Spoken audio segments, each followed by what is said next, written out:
Christmas Eve is usually reserved for champagne toasts and unwrapping gifts by the fire. But for Zane Sterling, this year's gift wasn't a diamond necklace or a trip to the Maldives. It was a manila envelope tossed onto a mahogany desk.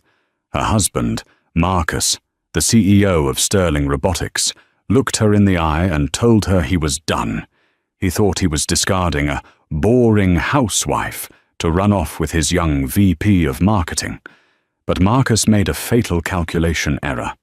He didn't know that the mysterious angel investor keeping his failing company alive wasn't a faceless bank in Switzerland. It was the woman standing right in front of him, and she was about to call in her debt. The snow outside the floor-to-ceiling windows of the penthouse in Tribeca fell in thick, silent sheets, blanketing New York City in white.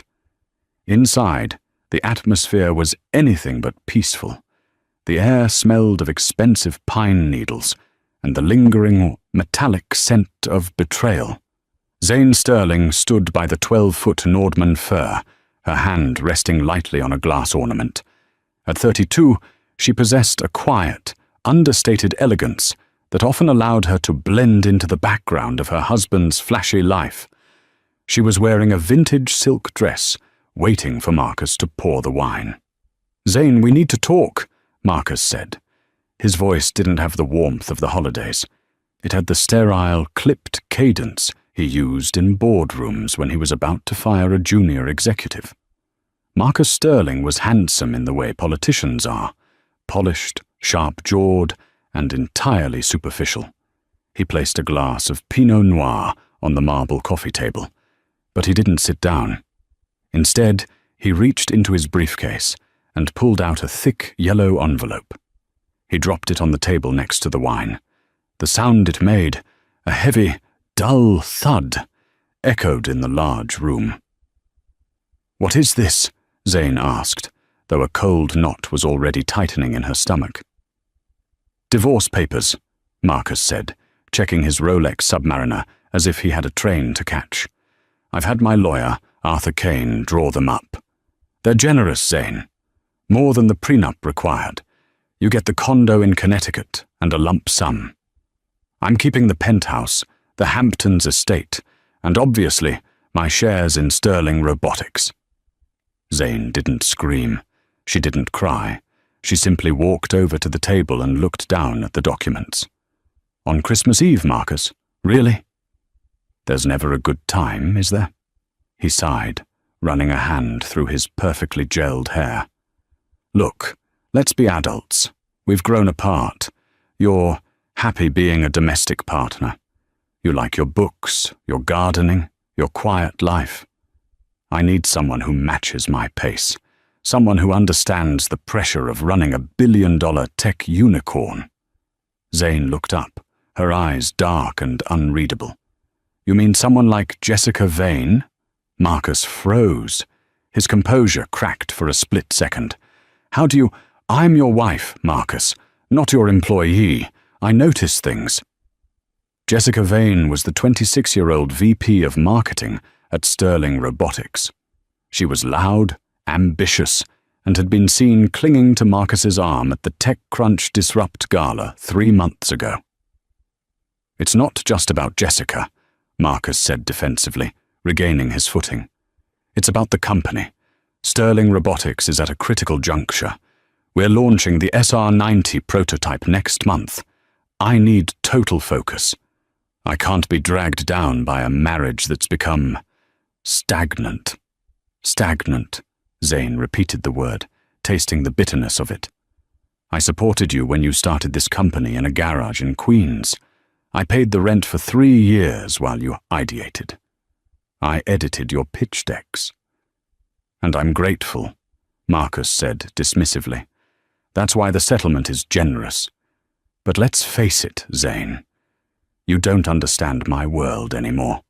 You don't know what it's like to negotiate with sharks, to hold the fate of thousands of employees in your hands.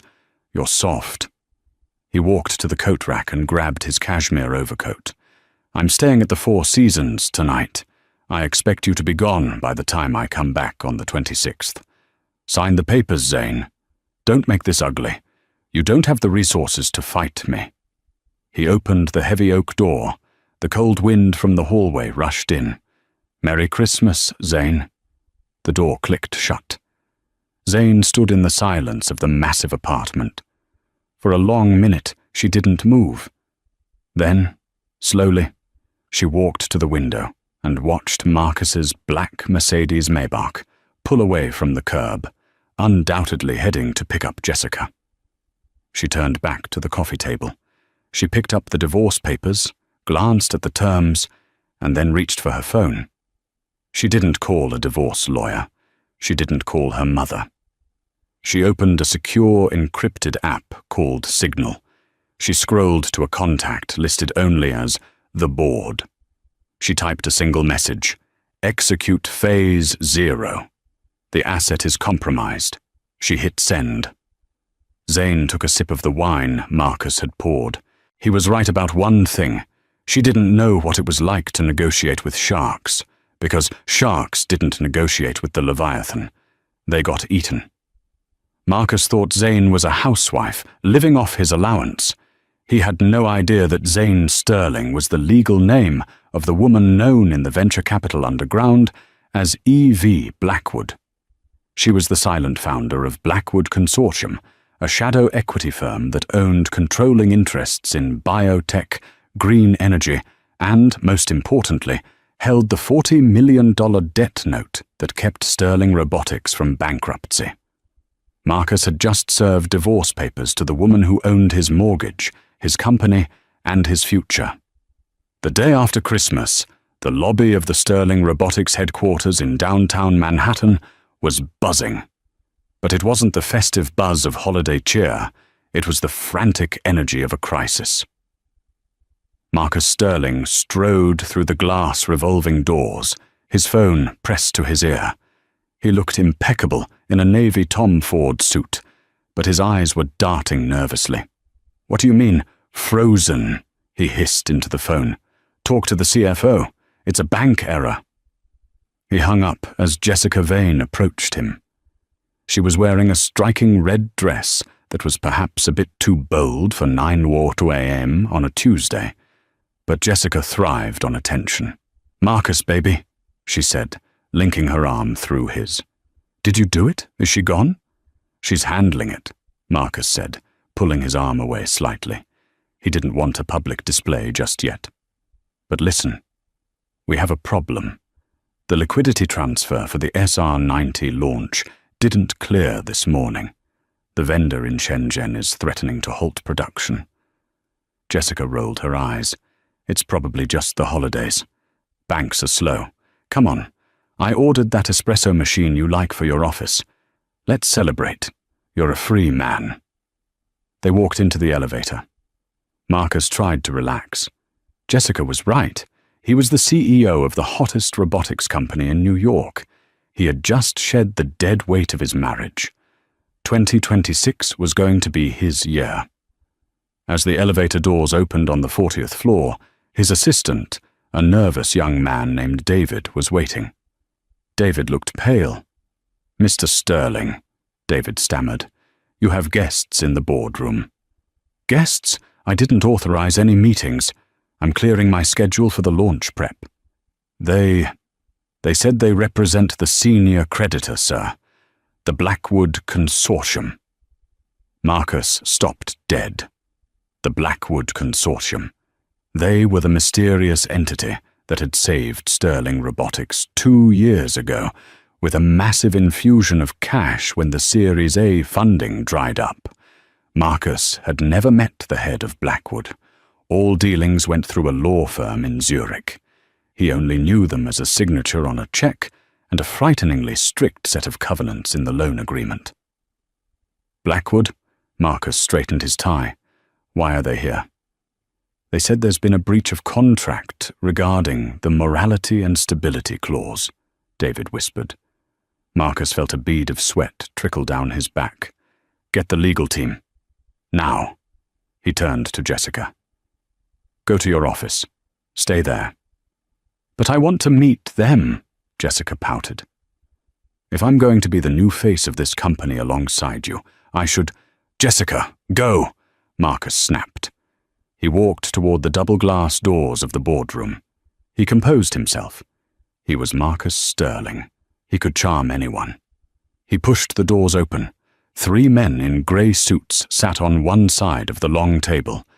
They looked like undertakers, but it was the person sitting at the head of the table, his chair, that made the air leave his lungs. The chair was turned away from him, facing the window view of the Hudson River. "Gentlemen," Marcus said, his voice booming with forced confidence, "to what do I owe the pleasure? And who is sitting in my seat?"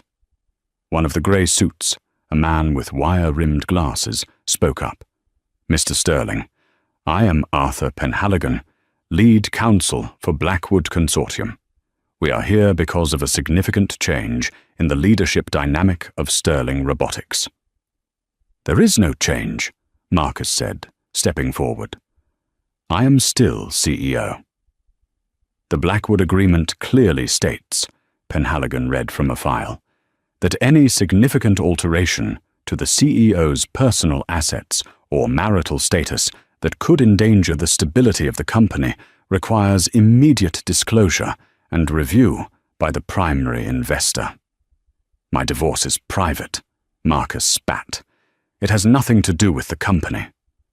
"On the contrary," the lawyer said, "since your wife, Zane Sterling, is listed as a guarantor on the original incorporation papers from 5 years ago, her removal from your life alters the risk profile." Marcus laughed nervously. "Zane? She's a guarantor in name only. She doesn't know a balance sheet from a grocery list." The chair at the head of the table slowly swiveled around. Marcus expected to see an old European banker, perhaps an Asian tycoon. Instead, he saw a woman. She was wearing a sharp, white blazer that looked like armor. Her hair, usually tied back in a messy bun at home, was blown out in sleek, dangerous waves. She wore a pair of glasses he had never seen before, thick frames that made her look intellectual and severe. It was Zane. But it wasn't the Zane he had left crying, or so he thought, on Christmas Eve. This woman radiated power. She didn't look like a wife. She looked like a predator. "Hello, Marcus," Zane said. Her voice was smooth, like velvet over gravel. Marcus blinked, his brain misfiring. "Zane? What are you doing here? Did you follow me? Get out before I have security drag you out. You're embarrassing yourself." He looked at the lawyers. "I apologize. My soon-to-be ex-wife is having a breakdown. I'll have her removed." "Sit down, Marcus," Zane said. She didn't shout. She just commanded. "Excuse me?" I said, "Sit down." She tapped a manicured fingernail on the mahogany table. "Mr. Penhaligon, please explain the corporate structure to Mr. Sterling. He seems to have forgotten who owns the debt." Penhaligon cleared his throat.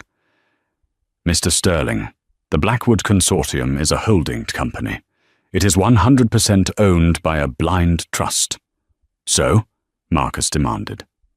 "The sole beneficiary and trustee of that trust," Penhaligon continued, "is Mrs. Zane Vance Sterling." The room went silent. The hum of the air conditioning sounded like a jet engine in Marcus's ears. That's impossible," Marcus stammered. "Zane doesn't have money. Her parents were school teachers." "My parents were school teachers," Zane said, standing up and walking slowly toward him. "But my grandmother was Agnes Vance. You know, Vance Mining. When she died 10 years ago, she left everything to me. I kept it quiet because I wanted a normal life.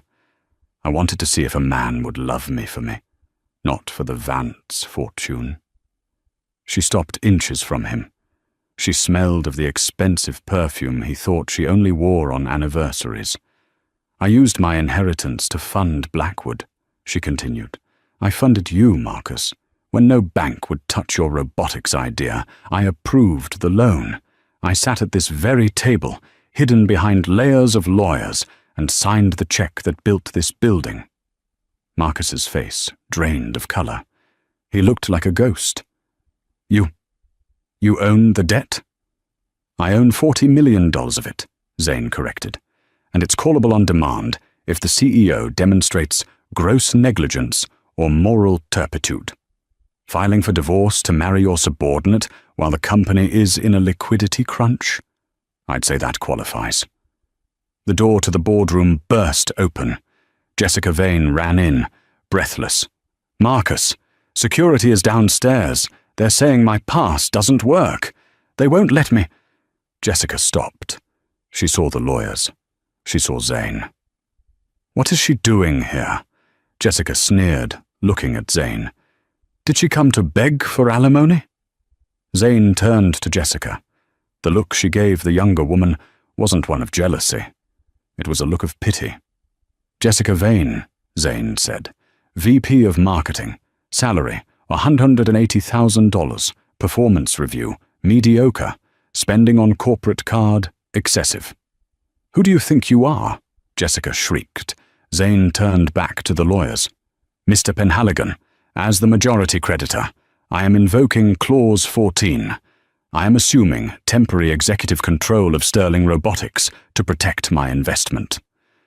Understood, Ms. Blackwood. Penhaligon nodded. Zane looked at Marcus, whose knees were shaking. Marcus, she said softly. You wanted a divorce? You've got one. But regarding the company, you're fired. She pointed to the door. And take your mistress with you. You have 10 minutes to clear your desk before I have security throw you both out into the snow. The silence in the boardroom of Sterling Robotics was absolute, save for the hum of the HVAC system and the distant, muffled sounds of the city 40 floors below. Marcus Sterling, a man who had graced the cover of Forbes's 30 Under 30 only 2 years prior, stood trembling. His knuckles were white as he gripped the edge of the mahogany table, a table he no longer owned. You can't do this, Marcus whispered, his voice cracking. He looked from Zane to the lawyers, his eyes pleading for some legal loophole to materialize out of thin air. I am the founder. The bylaws protect me. You can't just fire me because of a marital dispute. Arthur Penhaligon, the lawyer with the wire-rimmed glasses, adjusted his spectacles. Mr. Sterling, you signed the Series B lending agreement. Clause 44, subsection C. The primary investor reserves the right to remove executive leadership immediately upon evidence of financial mismanagement or reputational risk. Divorce proceedings initiated by the CEO against the company's primary guarantor, without prior disclosure, constitutes a massive reputational risk. The board has voted. It was unanimous. The board? Marcus looked around. I am the board. Not anymore, Zane said, her voice cool and detached. She sat in the leather chair that had been custom-molded to Marcus's back, looking entirely at ease. I activated the conversion rights on my debt this morning at 8 a.m. I converted $40 million of debt into equity. I now own 61% of Sterling Robotics. I am the board, Marcus. Jessica Vane, who had been standing near the door in stunned silence, suddenly stepped forward. The shock was wearing off, replaced by the survival instinct of a social climber realizing the ladder was burning. Marcus, Jessica said, her voice high and tight. Do something. Tell her to stop. Zane swiveled the chair to face Jessica. He can't tell me to do anything, Jessica, and neither can you. Now, I believe I gave you 10 minutes. Zane pressed a button on the conference phone. Send in Mr. Henderson. The double doors opened, and Frank Henderson, the chief of security, walked in. Frank was a hulking man, an ex-Marine who had been with the company since the garage days. Marcus had always liked Frank. He felt Frank looked good, standing behind him in photos. Frank, Marcus said, relief washing over him. Thank God. Escort this woman, Mr. Sterling, Frank interrupted, his voice deep and apologetic. He didn't look at Marcus. He looked at Zane. Ms. Blackwood, the boxes are ready. Marcus took a step back, bumping into the credenza. Frank, you work for me. Actually, sir, Frank said, finally meeting his eyes. My paycheck comes from the payroll account, and Ms. Blackwood froze that account an hour ago and transferred the funds to a new operating entity. I work for her now. We all do. Frank gestured to the door. Please, sir. Don't make me call the NYPD. It's better if you walk out with some dignity. The walk from the boardroom to the executive suite was the longest journey of Marcus's life. Every step felt heavy. He walked past the glass-walled offices of his senior staff. The CFO, the CTO, the head of sales, they were all at their desks, but none of them looked up. They were furiously typing, likely trying to save their own skins. They knew. In the corporate world, news of a coup travels faster than light. Marcus reached his office. On his desk, his beautiful imported Italian glass desk, sat 2 cardboard boxes. You have 5 minutes to take personal effects only, Frank said, standing in the doorway. No laptops, no hard drives, no company phones. Marcus stared at the box. He looked at the framed photo of him and Zane from their wedding day, which he had kept on his shelf merely for appearances. He reached for it, then stopped. He didn't want it. He reached for his Lucite Entrepreneur of the Year award and threw it into the box. Jessica was in the hallway, sobbing into her phone. Daddy, I don't know. She just took over. She's crazy. You have to sue her. Marcus grabbed his coat. He didn't fill the box. There was nothing in this office that mattered anymore. The power was gone. The prestige was gone. Let's go, Marcus muttered to Jessica, grabbing her arm. Get off me, Jessica snapped, pulling away. She looked at him with undisguised disgust. You said you had ironclad control. You said she was a nobody. We'll fix this, Marcus hissed. Just get in the elevator. They walked to the elevator banks. As they waited, the employees in the open plan bullpen stopped working. 50 heads turned. There was no whispering, just a sea of eyes watching the king fall. Marcus stared straight ahead at the brushed steel doors, his face burning. The elevator ride down was silent. Jessica refused to look at him. She was frantically texting. When the doors opened to the lobby, Marcus braced himself for the cold winter air. But as he stepped out of the elevator, he was blinded by a wall of flashing lights. Flash, flash, flash! A dozen photographers and a camera crew from Bloomberg TV were camped out by the security turnstiles. Mr. Sterling, is it true you were ousted by your own wife? Jessica, do you have a comment on the allegations of embezzlement? Mr. Sterling, are you under investigation by the SEC? Marcus shielded his eyes. No comment! Get out of my way! He pushed through the mob, dragging a reluctant Jessica behind him. How? Marcus shouted over the din. How did they know? He looked back toward the elevators. Through the glass walls of the lobby, he could see the balcony of the mezzanine level. Standing there, looking down at the chaos like a queen watching a gladiator match, was Zane. She held her phone to her ear. Up on the mezzanine, Zane spoke quietly into her device. Yes, they're leaving the building now. The footage should be excellent. Make sure it trends by noon. Caption it. The Christmas Eve divorce that backfired. She hung up and watched Marcus shove a cameraman aside to get into a cab. Zane felt a vibration in her hand. Her hands were shaking. Not from fear, but from the adrenaline crash. She had spent 2 years building the Blackwood persona, hiding her inheritance, structuring the loans through shell companies, just waiting for the day Marcus would try to cross her. She had hoped she would never have to use the nuclear option. She had hoped he would come to his senses, realize he had a good marriage, and grow up. But he hadn't. He had served her papers on Christmas Eve. "Are you okay, Ms. Sterling? I mean, Ms. Blackwood?"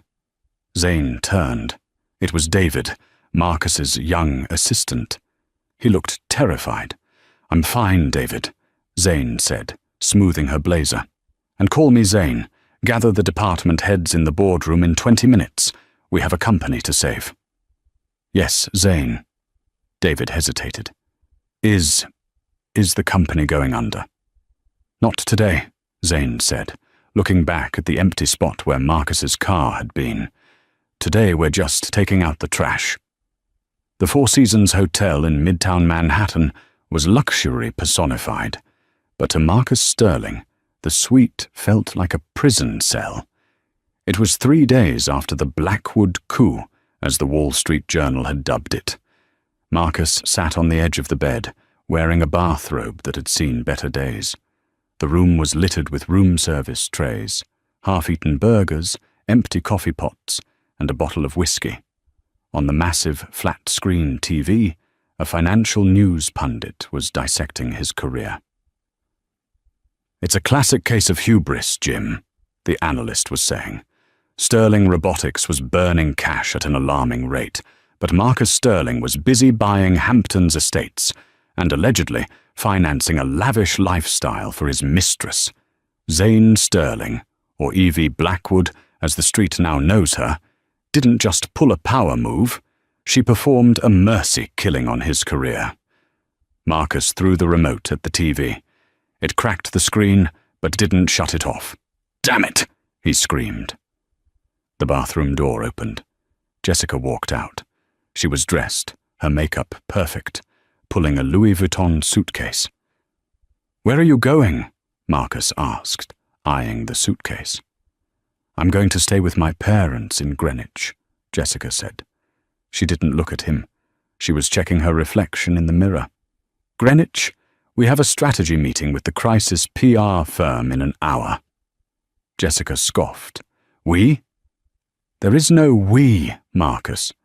My lawyer advised me to distance myself from you." "Your lawyer?" Marcus stood up, swaying slightly. "I'm paying for your lawyer." "Not anymore," Jessica said coldly. "Your credit cards were declined this morning, Marcus. All of them. Even the Amex Centurion." She walked to the door. "Jessica, wait," Marcus pleaded, his voice desperate. "I love you. We can fix this. I'm going to sue Zane. I'll get the company back. I just need time." Jessica turned, her hand on the doorknob. Her eyes were empty of anything resembling affection. "You don't get it, do you? You were the golden boy. That's why I was with you. Now? You're a joke, a meme. I have 50,000 new followers on TikTok who are laughing at us, not with us. I can't build a personal brand on a sinking ship." You mercenary little—" "Merry Christmas, Marcus," she said, echoing his words to Zane. She slammed the door. Marcus stood alone in the silence. The reality of his situation crashed down on him. He had lost his wife, his company, his mistress, his reputation, and now, apparently, his money. He needed a shark, a real one. 2 hours later, Marcus sat in a leather chair in a smoky, dimly lit office in Lower Manhattan. This wasn't a white shoe law firm with glass walls. This was the office of Julian Thorne. Julian Thorne was a legend in New York for all the wrong reasons. He was the lawyer you called when you were guilty and wanted to destroy the opposition so badly they forgot to prosecute you. He was 60, bald, with eyes that looked like black beads. "So," Thorne said, lighting a cigar, "your wife outsmarted you. That's rare. Usually the husbands are the ones hiding the assets." "She tricked me," Marcus said, leaning forward. "She committed fraud. She signed that loan agreement as Evie Blackwood. She never disclosed she was the lender. That's a conflict of interest. That has to be illegal." Thorne blew a ring of smoke. "It's grey. Very grey. But she disclosed it to the SEC, under a blind trust. Technically, she didn't have to tell you anything. You signed the papers, Marcus. You didn't do your due diligence on your own lender because you were too desperate for the cash. So you're saying I'm screwed? I'm saying you have an uphill battle, Thorne said. But she has a weakness. What weakness? The company. Thorne smiled, revealing yellowed teeth. Sterling Robotics is fragile. She's trying to stabilize it. If we can prove that her takeover caused material damage to the shareholders, meaning the other minority investors, we can file an injunction. We can freeze her out. We can make it so painful for her that she pays you a settlement just to go away. How much? Marcus asked. 50 million, Thorne said. But I want 30%. Done, Marcus said without hesitation.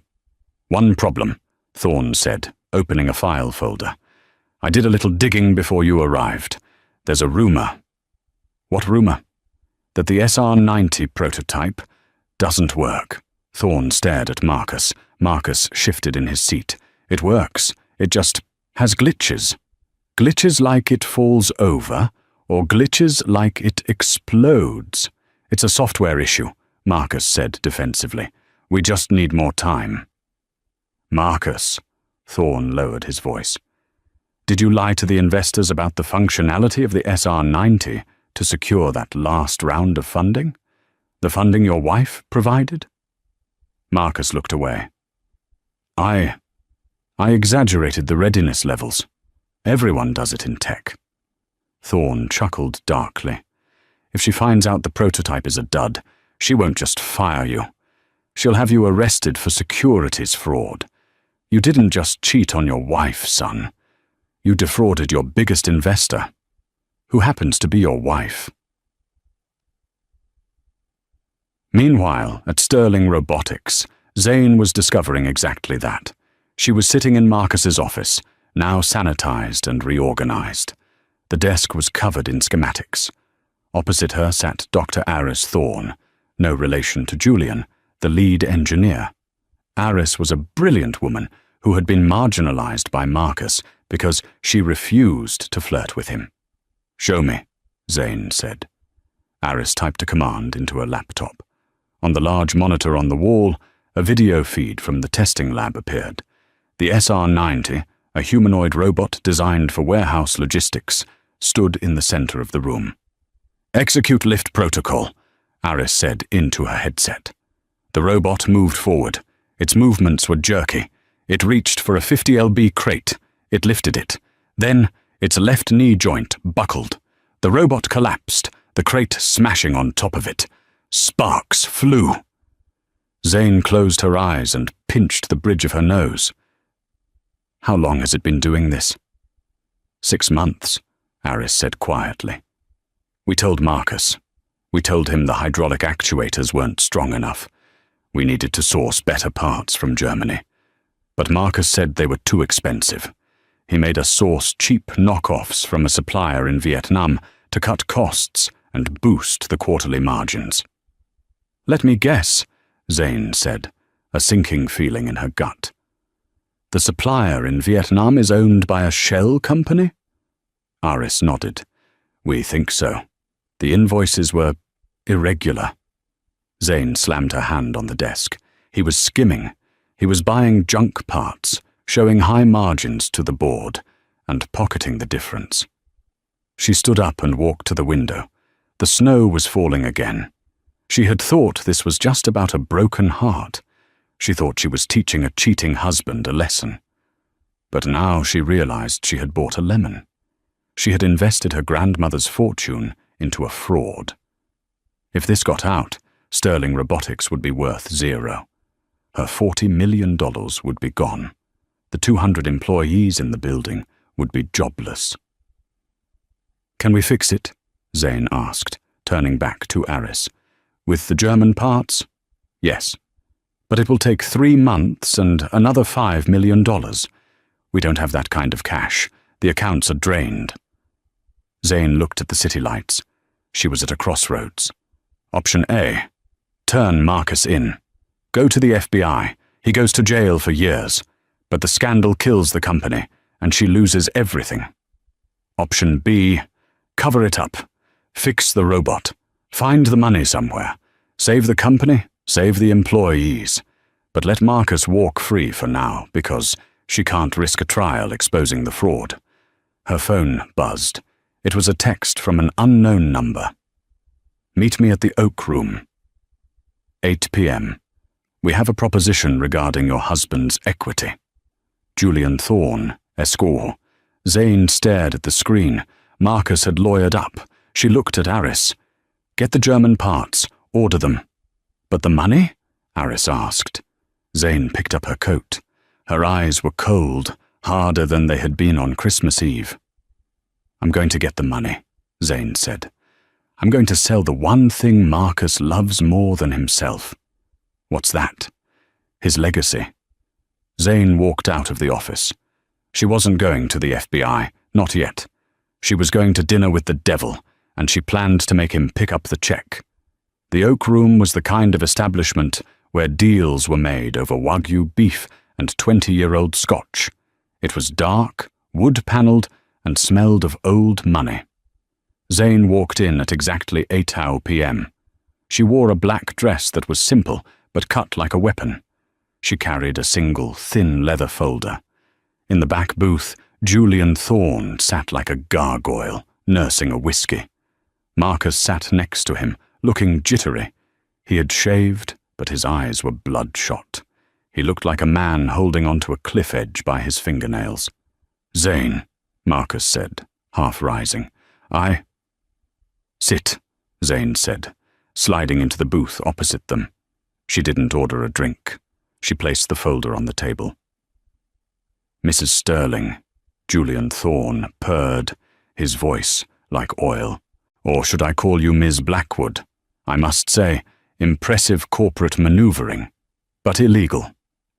Spare me the opening statement, Julian, Zane said coolly.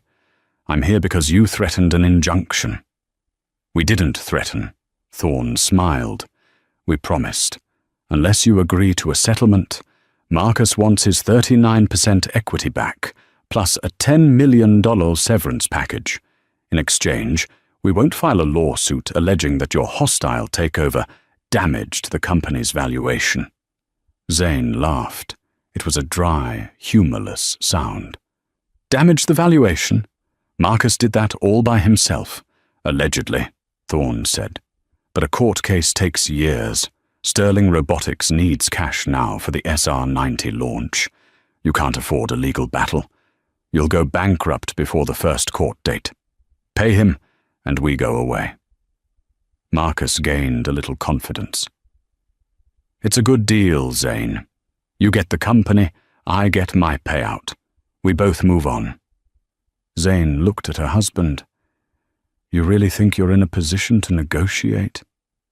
I know I am, Marcus sneered. You're bluffing. You're cash poor. I know the accounts are empty. Zane opened the leather folder. She pulled out a single sheet of paper and slid it across the table. It wasn't a legal document. It was a shipping manifest. Do you recognize this, Marcus? Marcus squinted at the paper. His face went pale. No. It's a bill of lading from Dragonfly Components in Ho Chi Minh City, Zane said, her voice dropping to a whisper that was louder than a scream. It lists the hydraulic actuators you ordered for the SR-90, the ones you paid $200 per unit for, while billing the company $800 per unit through a shell company in the Cayman Islands called MS Holdings. Thorne stopped swirling his whiskey. He looked at the paper, then at Marcus. Marcus? Is this true? It's a misunderstanding, Marcus stammered. Standard markup. Consulting fees. It's embezzlement, Zane corrected. And it's fraud. You installed defective parts into a robot meant to work alongside humans. If that robot hurt someone, you wouldn't just be sued. You'd be looking at 10 to 15 years in federal prison for criminal negligence and wire fraud.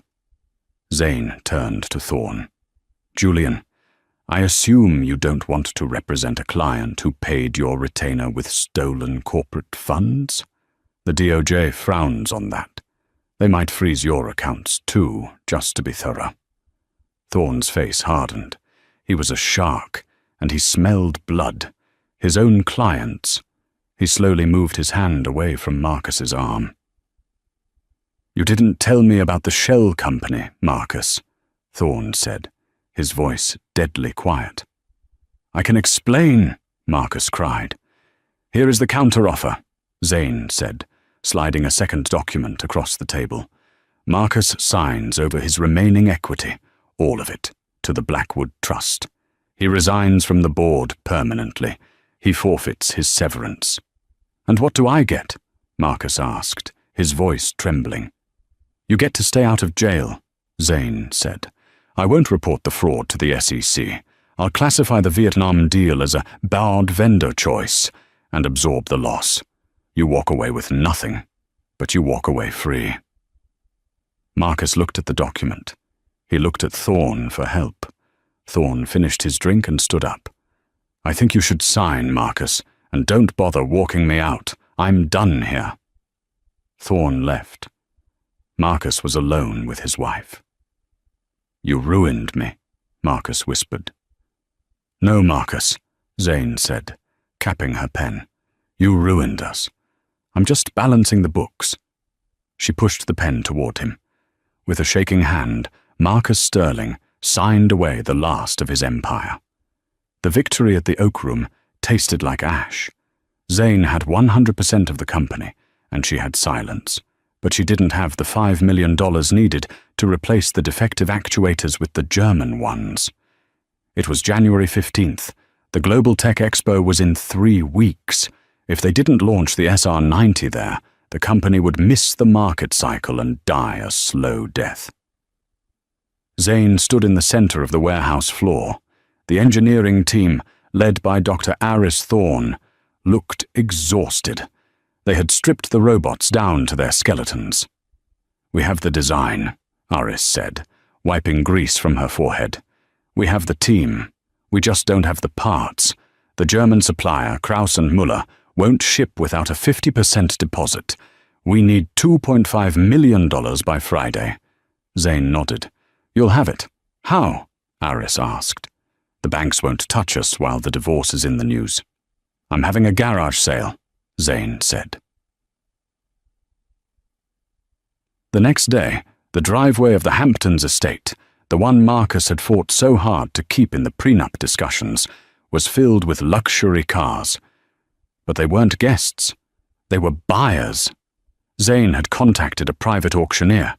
She was liquidating everything Marcus had left behind, leveraging her power as the primary creditor, seizing collateral for the embezzled funds. The Maybach, sold for $180,000. The Patek Philippe watch collection, $400,000. The art collection, mostly modern pieces Marcus bought for clout but didn't understand. $1.2 million, it wasn't enough. She was still short by nearly $1 million. Zane walked through the empty master bedroom of the Hamptons' house. It was cold. She opened the closet. Hanging there was her wedding dress. She touched the silk.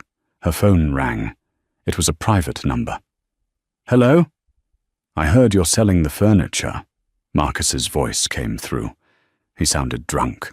Are you enjoying it? Picking the bones? I'm saving the company, Marcus. Something you never did. You're going to fail, Marcus slurred. You think you can run a tech company? You're a librarian, Zane. You're a nobody without me. The SR-90 is my vision. It won't work without me. It didn't work with you, Zane snapped. It fell over. Because you didn't let me finish, Marcus shouted. Listen to me. You're going to crash and burn at the expo, and I'm going to be there to watch. I bought a ticket. Front row. He hung up. Zane stared at the phone. A shiver of unease went down her spine. Marcus was petty, but he was also desperate, and desperate men were dangerous. She needed that last $1 million. She walked out to the driveway where the auctioneer was packing up. "Is that everything, Mrs. Sterling?" the auctioneer asked. "No," Zane said. She reached into her purse and pulled out a small velvet box. Inside was a 10-carat yellow diamond ring, the engagement ring Marcus had given her, bought, she now knew, with the first round of Blackwood funding. "Sell this," she said. "This is very valuable," the auctioneer said, eyeing the stone. "Are you sure?" "It's just carbon," Zane said. "Turn it into hydraulic actuators." 3 weeks later, the Javits Center in New York City, the Global Tech Expo. The hall was packed. Competitors from Tesla, Boston Dynamics, and Honda were there. But the buzz was all about Sterling Robotics. The story of the wife CEO had gone viral. People loved a comeback story or a train wreck. They were there to see which one it would be. Backstage, the atmosphere was frantic. "System check complete," Aris said, typing furiously on a tablet. "Hydraulics are green. The German parts are holding. Battery at 98%. Zane stood by the curtain, watching the monitor. She wore a white suit, looking every bit the CEO. But her hands were sweating. "Where is the demo unit?" Zane asked. "It's on the rising platform," Aris said. "Ready for your cue." Zane peered through the curtain. In the front row, just as he threatened, sat Marcus. He was wearing a cheap suit, looking disheveled, sitting next to Jessica Vane? No, Jessica had abandoned him. He was alone. But he was smiling, a nasty, confident smile. Why was he smiling? "Aris," Zane said urgently. "Did anyone touch the code, the operating system?" "No," Aris said. "We locked it down. Biometric access only. You and me." Zane watched Marcus. He pulled a small device from his pocket. It looked like a garage door opener, but thicker. A Flipper Zero, a hacking tool. "He's going to jam the signal," Zane realized. "He's going to disrupt the Bluetooth connection between the controller and the robot. If he does that," Aris went pale, "the robot will default to search mode.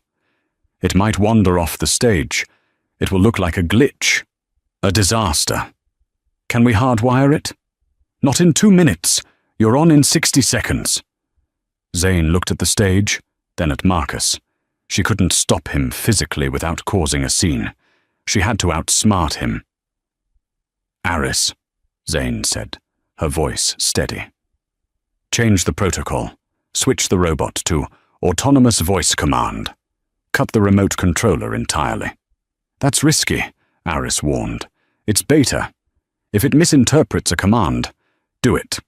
Cut the Bluetooth. Let him jam a dead signal." "Ladies and gentlemen," the announcer boomed, "please welcome the CEO of Sterling Robotics, Zane Sterling." Zane took a deep breath. She walked out onto the stage. The lights were blinding. The applause was polite, but skeptical. She walked to the center of the stage. She saw Marcus in the front row. He raised his device, hiding it under his jacket. He pressed the button. Zane smiled at him. She tapped her microphone. "Welcome," she said. "For years, robotics has been about control. Remote control.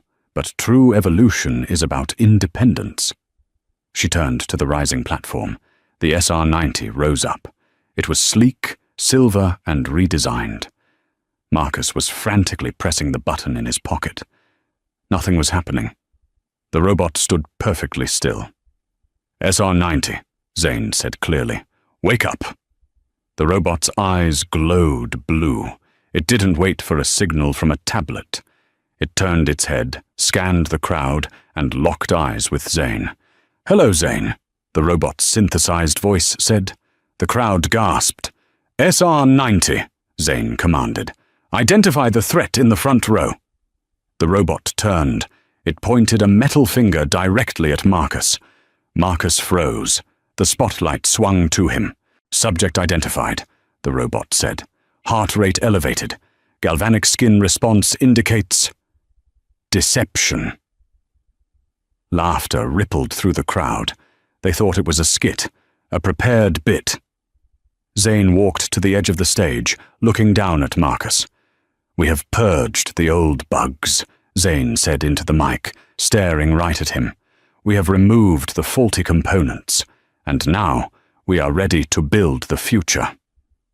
She turned back to the robot. "Demonstrate precision." The robot picked up a needle and a thread. With fluid, human-like grace, powered by the expensive German hydraulics, it threaded the needle in one smooth motion. The crowd erupted, a standing ovation. Marcus sat frozen, his jamming device useless in his hand. He realized with dawning horror that by cutting the remote, she had rendered his sabotage irrelevant. He was just a spectator now. Zane looked out at the cheering crowd. She had won. But as she waved, she saw two men in windbreakers waiting in the wings. They weren't security. They had FBI printed on their jackets. They weren't looking at her. They were looking at the man in the front row who had just been publicly identified as deceptive. Zane's audit regarding the Vietnam invoices hadn't been entirely internal. She had sent one copy to the authorities that morning. The show was over, but the justice was just beginning. The applause in the Javits Center was deafening, a roaring wave of validation that washed over Zane. She stood center stage, bathed in the spotlight, her hand resting on the cool metal shoulder of the SR-90. It wasn't just a machine anymore, it was her vindication, but the real drama was unfolding in the shadows of the front row. As the house lights came up, Marcus Sterling stood up abruptly. His face was a mask of shock and fury. He shoved the Flipper Zero device deep into his pocket, turning to flee before anyone recognized him as the man the robot had identified as a threat. He didn't make it to the aisle. Marcus Sterling. Two men in Navy windbreakers blocked his path. Behind them stood a uniformed NYPD officer. Marcus froze. "Yes, I'm in a hurry." "Special Agent Miller, FBI, Financial Crimes Division," the taller man said, flashing a badge. "We have a warrant for your arrest." The crowd nearby quieted down, heads turning. People pulled out their phones. The wife CEO story was about to get its viral sequel.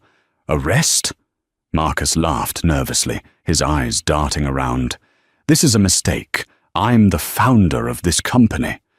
"We're aware," Agent Miller said, pulling out handcuffs.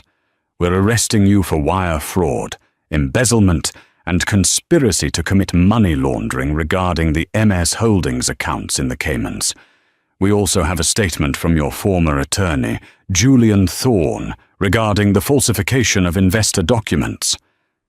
Zane watched from the stage. She hadn't moved. She saw the color drain from Marcus's face. "Julian?" Marcus whispered. He ratted me out." "Mr. Thorne is cooperating with the investigation to avoid disbarment," the agent said. "Turn around, please." "Zane!" Marcus screamed. He looked up at the stage, desperation wild in his eyes. "Zane, tell them! Tell them we had a deal! You said you wouldn't report it!" Zane took the microphone from the stand. The room went silent. The cameras zoomed in. "We did have a deal, Marcus," Zane said, her voice amplified through the massive hall. "You signed away the company, and I agreed not to report the fraud if you walked away.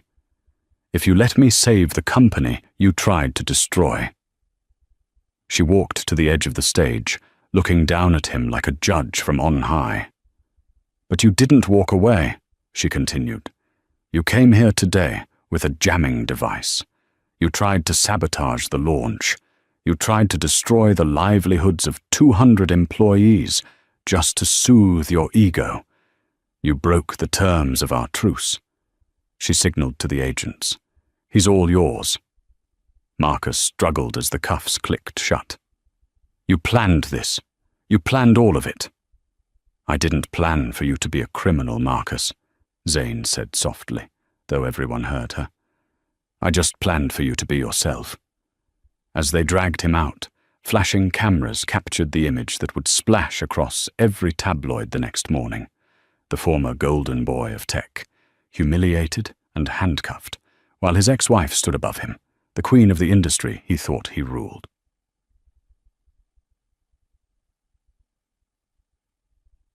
One year later, Christmas Eve. The penthouse in Tribeca looked different. The cold, modern Italian furniture Marcus had favoured was gone, replaced by warm velvets, bookshelves filled with actual books, and art that Zane actually liked. The Nordmann fir was there, tall and smelling of pine, decorated with ornaments Zane had made as a child, the ones Marcus had banned because they looked cheap. The doorbell rang. Zane walked to the door.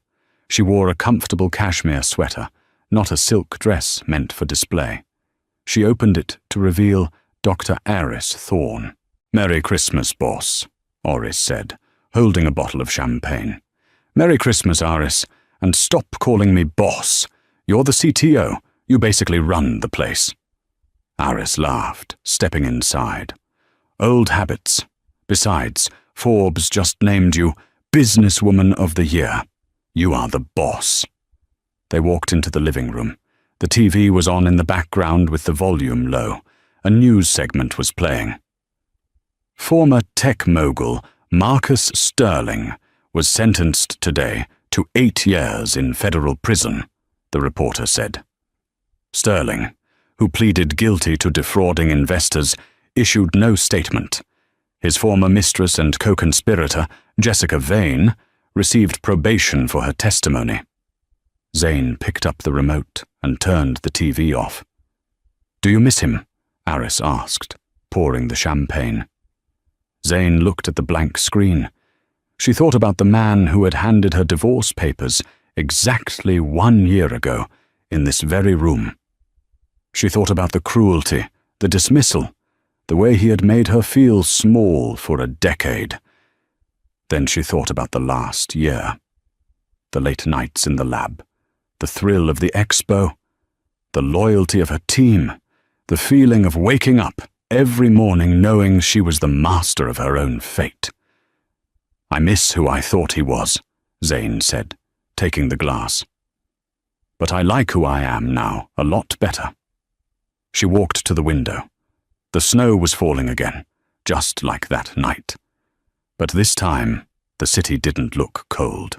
It looked bright, alive, and full of possibility. She raised her glass to the reflection in the window. Not E.V. Blackwood, the shadow investor, but Zane Sterling, the woman who survived. "To the future," Zane said.